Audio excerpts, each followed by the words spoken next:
Hey guys, അപ്പോൾ നമുക്ക് lips ഉണ്ടാക്കിയാലോ. ഫസ്റ്റ് തന്നെ ഞാൻ റെഡ് സ്ക്വയർ പേപ്പർ എടുക്കുന്നുണ്ട്. ഇനി ഈ വീഡിയോയിൽ കാണുന്ന രീതിയിൽ തന്നെ മടക്കി കൊടുക്കാം.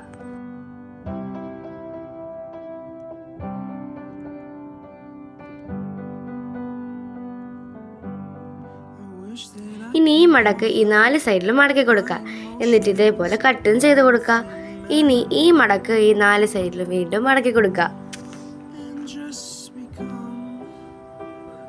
അതിനുശേഷം ഇതേപോലെ ഒന്ന് മടക്കിയിട്ട് ഈ താഴെട്ടൊന്ന് കട്ടും ചെയ്ത് കൊടുക്കുക. ഇനി ഇതേപോലെ തന്നെ പശയും തേച്ച് കൊടുത്തിട്ട് 4 സൈഡും ഒട്ടിച്ചും കൊടുക്കുക. അപ്പോൾ ഈ ഷേപ്പ് കിട്ടും. ഇനി ഈ താഴെറ്റം വരുന്നത് പ്രസ് ചെയ്ത് കൊടുത്തിട്ട് നമുക്ക് കറക്റ്റ് തുലി ഫ്ലവറിൻ്റെ ഷേപ്പും കിട്ടും. ഇനി ഒരു ഗ്രീൻ പേപ്പർ എടുത്തതിന് ശേഷം ചെറിയ ഇറക്കി വെച്ച് ചുറ്റി പശയും തേച്ച് ഒട്ടിച്ചെടുത്തിട്ട് മുകളിലൊന്ന് കട്ടും ചെയ്തതിനകത്തോട്ട് ഇറക്കി വെച്ച് കഴിഞ്ഞാൽ ടെൻഡ് റെഡി. ഇനി ഒരു ഗ്രീൻ സ്ക്വയർ പേപ്പർ എടുത്തതിന് ശേഷം കാണുന്ന രീതിയിൽ തന്നെ മടക്കി കൊടുക്കുക. എന്നിട്ട് ഒരു കത്രികയോ പെൻസിലോ എന്ത് വെച്ചാലും ജസ്റ്റ് ഒന്ന് വളച്ചു കൊടുത്തതിന് ശേഷം പശ തേച്ച് ഒട്ടിച്ചെടുക്കുക. ഇതേപോലത്തെ 3 ഞാൻ ഉണ്ടാക്കിയിട്ടുണ്ട്. ഫൈനൽ ലുക്ക് എങ്ങനെയുണ്ട് ഗൈസ്? ബൈ.